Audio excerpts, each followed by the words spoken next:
Assalamualaikum warahmatullahi wabarakatuh. Saya Dr. Hajar bin Upir ingin membentangkan tajuk pada hari ini iaitu pembangunan insan saudara baru melalui pendidikan berasaskan filantropi di Hidayah Center Foundation. Tajuk ini akan membincangkan beberapa perkara penting. Pertama adalah berkaitan penyataan masalah. Yang kedua adalah berkaitan dengan metod kajian. Ketiga adalah dapatan kajian. Dan keempat adalah kesimpulan daripada perbincangan ini. Hidayah Center Foundation merupakan salah satu NGO yang memberikan fokusnya dalam pembangunan saudara baru.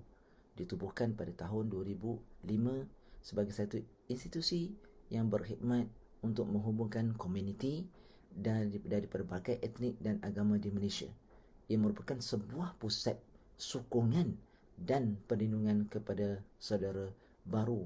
Khidmat dan aktiviti Hidayah Center adalah tertumpu kepada masyarakat berbidang bangsa dan agama. Dan ia adalah merupakan satu aspek penting apabila Hidayah Center Foundation ini selain daripada memberikan fungsinya sebagai wadah kebajikan, perlindungan dan keselamatan. Namun, Hidayah Center bergerak ke hadapan secara konsisten untuk memberikan tumpuan kepada mengupayakan pembangunan insan saudara baru. Justru itu, Hidayah Center melaksanakan inisiatif bagi kelestarian modal insan mu'allaf ataupun saudara baru melalui kelas bimbingan yang sistematik dengan kurikulum yang khusus. Dan bergerak ke hadapan tersebut, ia memerlukan satu sumber kewangan yang mapan bagi melestarikan kerjaan tersebut diasaskan kepada filantropi ataupun kedermawanan. Beberapa kata kunci penting. Pembangunan bermaksud hal membangun, proses membangun atau usaha untuk membangunkan. Insan didefinisikan sebagai makhluk yang Allah Ta'ala ciptakan. Dalam Cambridge Advanced Learning Dictionary menyebut bahawa pembangunan insan itu bermaksud berlakunya pertumbuhan terhadap sesuatu atau seseorang ke arah yang lebih maju. Justru ia bermaksud bahawa membangunkan seseorang itu untuk lebih ke hadapan. Dalam beberapa pandangan ulama, antaranya Abdul Rahman mengatakan bahawa modal insan bermaksud membangunkan kepribadian manusia secara holistik, merangkumi aspek kognitif, merangkumi aspek efektif dan juga psikomotor. Hasilnya adalah untuk membangkitkan dan menjana individu yang boleh melaksanakan tugas dengan optimum, dengan kesedaran, dalaman, kesungguhan, disiplin dan visi yang jelas. Ini disokong oleh Chandra Muzaffar yang mengatakan bahawa tingkah laku tersebut didorong untuk mengejar al-falah, iaitu kejayaan di dunia dan juga di akhirat.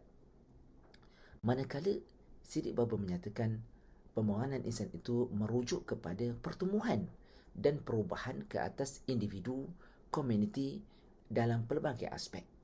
Dan dalam arti kata lain, memperkasakan individu dan anggota komuniti.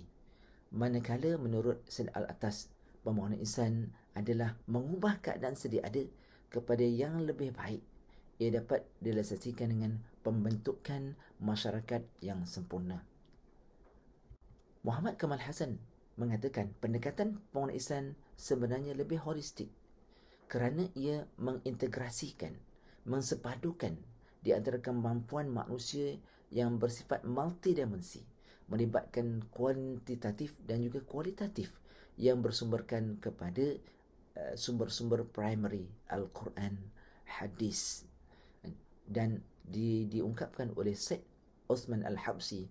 Konsep pembangunan insan bersifat menyeluruh, holistik sifatnya, bukan hanya memberikan penekanan kepada aspek tertentu, tetapi melibatkan perkara-perkara yang melibatkan material, kebendaan, aspek nilai dan moral, dan juga kerohanian yang berasaskan kepada akidah yang jelas, iaitu tauhid, rububiyah, khilafah dan juga tazkiyah. Manakala filantropi ataupun kedermawan disebut dalam Kamus Dewan sebagai rasa kasih sayang terhadap manusia. Kedermawan yang sebenarnya bergerak daripada hati, rasa kasih, rasa sayang kepada manusia lain. Dalam Merriam-Webster disebut juga bahawa filantropi diguna pakai dalam bahasa Latin berasaskan daripada bahasa Latin iaitu philanthropia dan diubah kepada bahasa Inggeris sebagai philanthropy.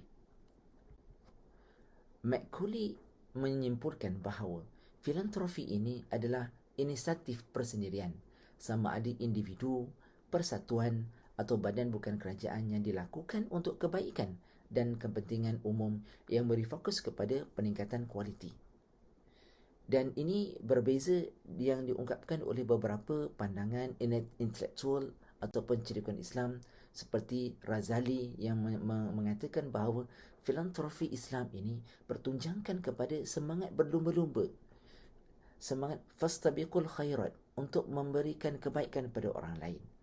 Manakala Abdullah Al-Qari menyebutkan ia adalah sinonim dengan kedermawanan ataupun rasa untuk memberikan sumbangan kepada orang lain yang merangkumi perbuatan-perbuatan baik kepada alam, seperti memberi makan kepada binatang. Maknanya ia diluaskan definisi tersebut bukan sahaja kepada manusia tapi juga kepada alam, dan seperti mana menyiram tanaman.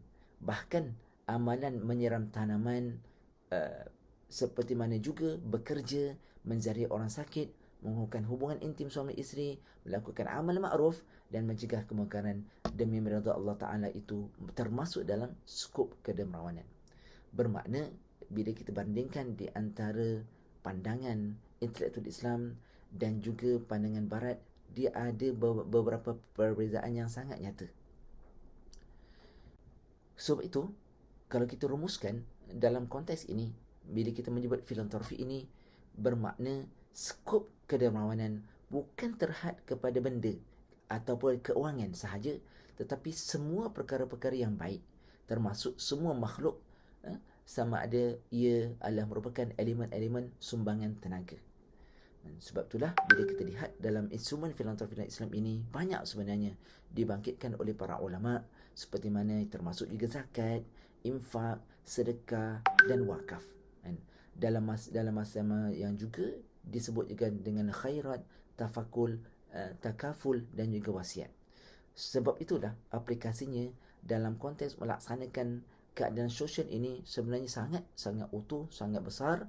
Dan bila kita menyebutkan tentang filantropi dalam konteks Hidayah Center, bermakna sumbangan-sumbangan kedermawanan daripada pihak luar kepada institusi Hidayah Center ini memberikan satu bentuk sokongan, dorongan untuk memastikan bahawa saudara-saudara baru itu dapat dibangunkan minda mereka, kapasiti efektif mereka, dan juga bagaimanakah akhirnya menggerakkan mereka kepada perkara-perkara yang baik.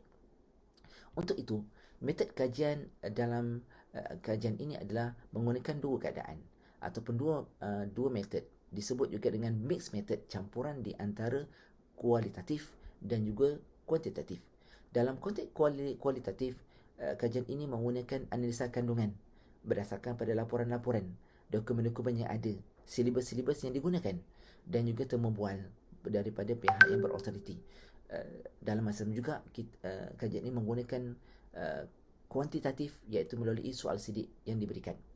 Terdapat 34 responden melalui soal sidik yang diberikan kepada peserta-peserta dalam kalangan saudara baru yang terlibat secara langsung dalam bimbingan kelas saudara baru itu.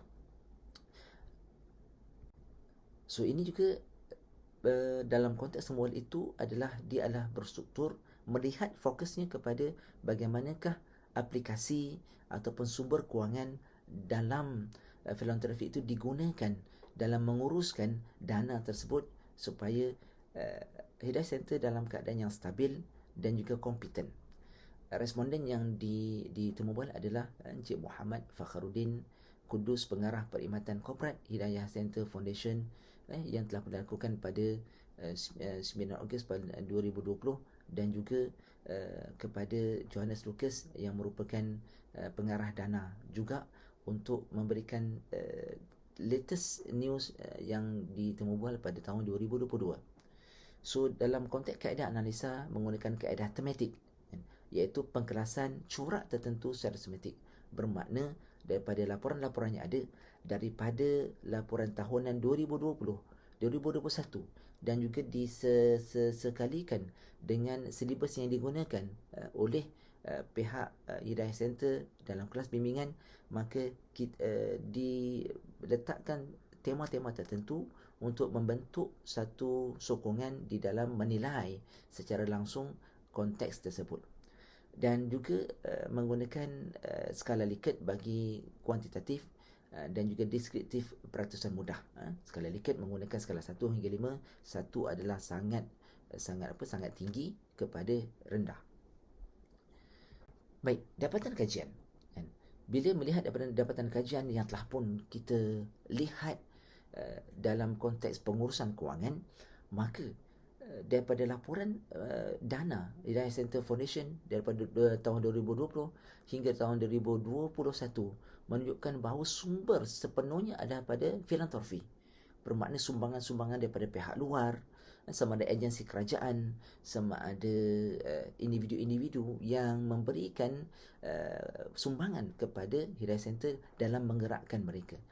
Dalam konteks polisi, Hidayah Center meletakkan bahawa untuk dana pengurusan 18% dan ke bawah, ini adalah merupakan polisi. Maknanya daripada dana-dana yang ada untuk pengurusan diskopkan ataupun dilimitkan, dihadkan kepada 18%.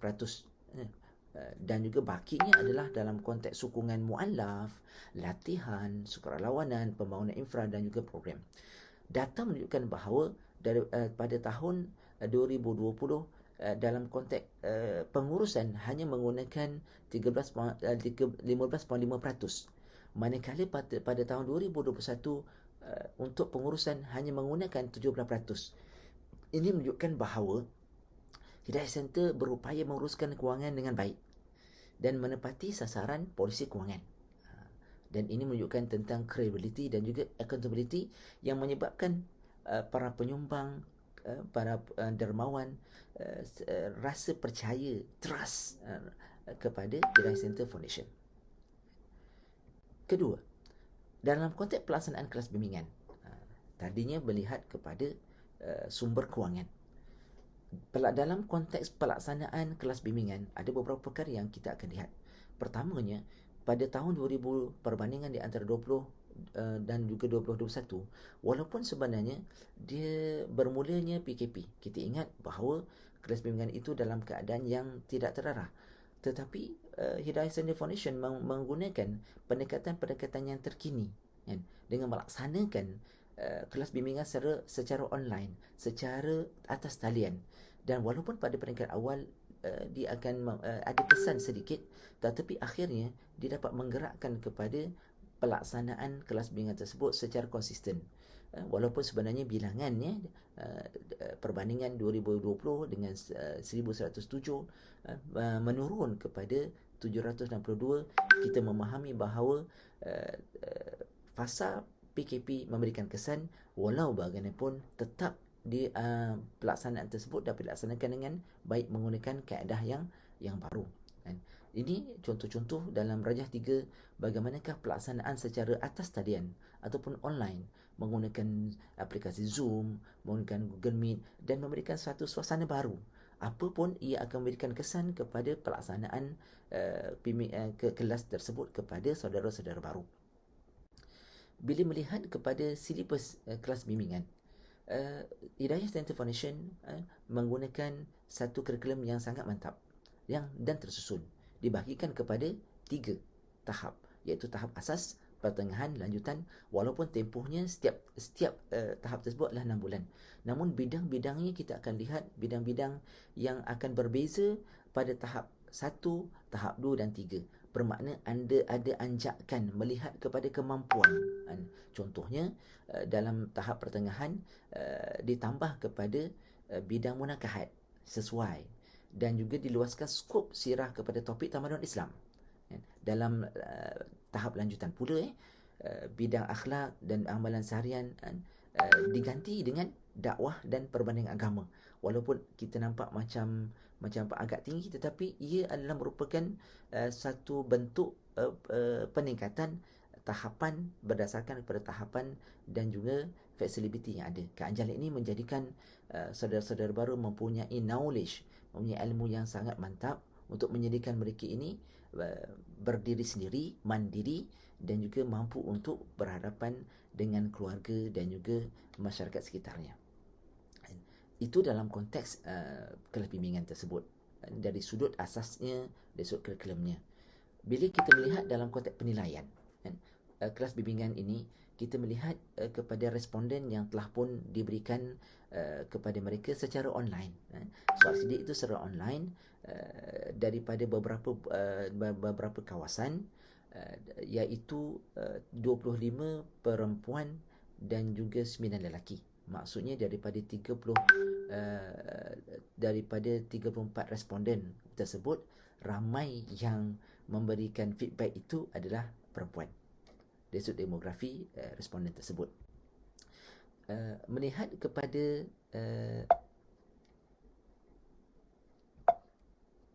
tahap pengislaman, kita akan lihat juga sebenarnya terdapat beberapa julat yang besarnya, tapi majoritinya adalah yang telah memeluk Islam itu adalah 85%, iaitu 29 responden. Hanyalah sebenarnya yang memeluk Islam itu tempohnya 5 tahun dan ke atas.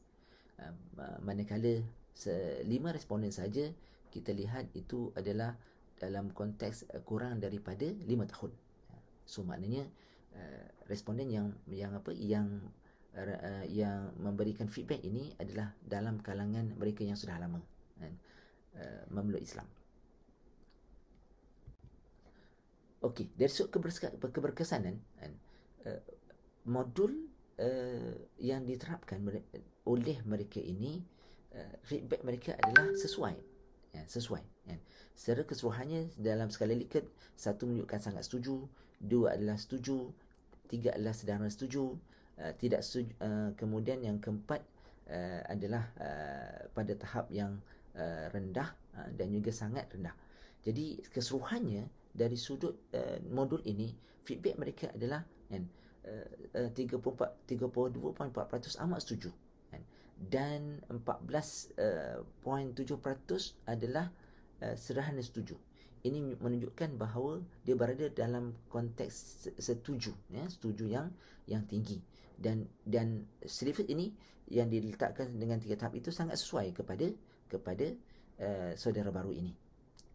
Kemudian dari sudut tajuk pula, tajuk diajar membantu atau tidak, 44.1%, iaitu 15 responden menyatakan bahawa tajuk-tajuk yang diajar sangat membantu mereka dalam memahami Islam dengan lebih baik, kerana susunan yang sangat baik itu dalam konteks asas, kemudian juga dilihat kepada pertengahan dan lanjutan itu memberikan kesan kepada mereka. Hanya seramai 10% bersamaan 29.4% saja yang menunjukkan pada tahap yang rendah. Ada, tapi tahapnya agak rendah. Justru dalam konteks kajian ini, pengkaji memberikan saranan ataupun cadangan supaya silibus ini direview dalam konteks perinciannya. Mungkin ada tahap-tahap tertentu yang membolehkan mereka ini lebih mudah memahami tajuk-tajuk itu, tajuk-tajuk yang sangat relevan dan tajuk-tajuk yang sesuai. Seterusnya, dalam Raja 9, tajuk yang diajar membantu berdakwah dalam kalangan ahli keluarga. Kalau tadinya kita nampak bahawa dia memberikan kesan dalam konteks pemahaman, dengan pemahaman yang ada, sebenarnya tajuk-tajuk itu membantu mereka. 79.4% menyatakan bahawa tajuk silibus membantu menyampaikan dakwah. Tadinya adalah untuk diri sendiri. Yang ini, digun ilmu yang ada itu mampu untuk mereka menggunakan untuk menyampaikan dakwah kepada orang lain. Jadi peratusan yang sangat besar ini sebenarnya sangat berikan sangat signifikan dalam konteks tajuk-tajuk yang relevan, yang sesuai untuk mereka garap dan juga mereka mampu secara langsungnya untuk memberikan ilmu itu kepada orang lain. Seterusnya dalam konteks bahasa. Bahasa 32.4% iaitu 11% adalah dalam skala sangat setuju. 23.5% sederhana setuju dan 20.6% dalam skala setuju. Bermakna majoritinya hampir sampai sebenarnya 90% menyatakan bahawa bahasa yang digunakan ataupun ketika mana para guru mengajar kepada mereka, bahasa yang digunakan itu sangat-sangat sesuai, sangat mudah difahami oleh mereka, dan ia akan memberikan kesan sebenarnya secara langsung dalam konteks pemahaman yang diberikan oleh guru tersebut. Mereka terfaham, kemudian membolehkan mereka juga mengajar kepada orang lain, dan secara langsung ini akan meningkatkan dalam konteks peningkatan minda mereka dan mampu menggerakkan dalam konteks gerak laku yang baik, supaya mereka ini mudah untuk bersama memberikan input kepada orang lain. Kesimpulannya, Hidayah Center Foundation pertamanya dalam menggerakkan pembangunan Saudara Baru ini diasaskan kepada filantropi, bermakna sumbangan-sumbangan daripada pihak luar, sama ada individu, agensi dan sebagainya, memberikan kesan kepada kelangsungan kemantapan kewangan, sehingga kan aktiviti dapat dilaksanakan dengan baik, khususnya dalam konteks pembangunan kelas bimbingan. Itu yang pertama. Yang kedua, silibus yang digunakan oleh Hidayah Center Foundation itu memberikan kesan kepada mereka, kerana tidak mungkin untuk membangunkan mandiri mereka, kredibiliti mereka untuk mampu untuk memahami dan juga memberikan input pada orang lain, mestilah diasaskan kepada kekelima baik. Jadi dalam konteks pembangunan insan Saudara Baru di Hidayah Center ini dengan kelas bimbingan yang dilaksanakan ini sebenarnya sangat signifikan untuk mereka bergerak ke hadapan. Itu saja sebagai kajian-kajian kesimpulan yang telah pun saya sampaikan, dan kajian ini sangat menarik kerana dengan perkara tersebut kita akan dapat memahami secara tuntas dua faktor. Bangunan insan itu mengupayakan kapabiliti mereka dan kedermawanan ataupun filantropi yang memberikan kesan secara utuh dalam konteks kestabilan kewangan di Hidayah Center Foundation. Wallahu a'lam. Assalamualaikum warahmatullahi wabarakatuh.